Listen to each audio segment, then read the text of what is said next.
Jurgen, Craig brought it up earlier and I wanted to come back to it. Leroy Sane was so frustrating to watch today because he gets himself into great positions and his decision-making almost 100% was the wrong one throughout the 90 minutes. What do you make of him as a player overall? Well, as a player, Leroy Sane, I think, is an amazing talent. But what is here and there missing is, as Craig said, rightfully so, is the final piece. You know, to kill things off, to have a clear vision and a very clear decision making, then to also finish a situation off himself or make the decisive pass. But we should not forget he's very young, and as Gnabry, kind of his teammate as well, who unfortunately was missing. They are just growing. They're growing and they will get stronger and they will get more experienced. For players like Gnabry or Sané, Thomas Müller and especially Robert Lewandowski are very important, because these two guide them through these sequences, through these moments, when they make wrong decisions, when they kind of do maybe tactically something wrong, when they're not reintegrate them, defensively with the whole team and do that work. So it's down to the leadership then from the experienced players to help them out. But Leroy Sane and Gnabry as well, they have a very bright future ahead of them, but lacking still consistency, which I think at that age is actually normal. We could talk about this. Hold on, well, am I... What's wrong? Jurgen's gone soft. No, I'm not going soft. I look at the... Greg, I look at the age, He's 25. And if we talk about Neymar... Yeah, we talk about Neymar now and his kind of a path over the last 5-6 years. We always talked about Neymar. That's the next superstar. He's going to pass. Messi and Cristiano Ronaldo. And he's still, just maturing. He's still not, consistent enough in many ways on the field with his emotional reactions, with his decision making. And then you take a Sané kid, you take a Gnabry kid that are just really starting their career. We talk about a Haaland every week. We talk about Haaland.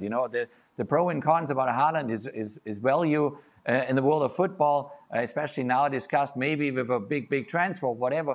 But we often forget about these players that they're very young still. Even Mbappe, I think is 22. Holy moly, he won a World Cup. He went through up and downs personally. Maybe now he's mature enough already, early stage, to win the Champions League this summer. But what I look at as a manager, from a coaching perspective, I look at their body language. I look at their reaction when things go wrong. So what are they doing when they have a bad day? Then Leroy Sane has a bad day in the final third, but what did he do defensively for the team? How he can create, how many times did he go one-on-one? How many times did he get to the end line to create something? Today, he could have gone 10 times to the end line, cross it in. There was nobody there because Lewandowski was missing. So obviously, you can criticize the players that used to be criticized. It's part of their job. But often, I think, when we discuss these youngsters, like a Pulisic as well, or Giovanni Reina, we always have to think about a second that they're still very young. Oh, I must be young then. Listen, I agree. I agree with the first part of what Jurgen was saying, that for the frustration, he is a talent. There's no doubt he has it. He has it in his locker, right? But he's 25, right? 25. We're seeing 17, 18, 19-year-olds. We've seen Mbappe win a World... What was Mbappe when he won the World Cup? 19, 20, something like that? Yeah. Anyway, Leroy Sane is 25. At 25, we were checking our pensions to see if we had enough in it for retirement. Right. He's been around the block. He had the disappointment of Jogi Löw leaving him out of the 2018 World Cup. He got the big move that he desired, away from Man City in the end, to Bayern Munich, and they chased him, and they chased him hard. And I'm not saying he plays badly every week, he doesn't.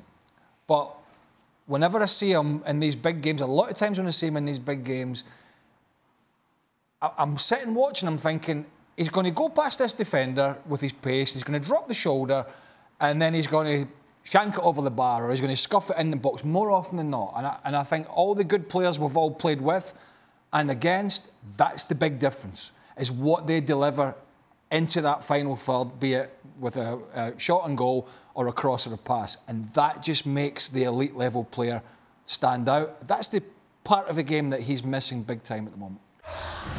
Thanks for watching ESPN on YouTube. And for more sports highlights and analysis, be sure to download the ESPN app. And for premium content plus live streaming, make sure to subscribe to ESPN Player.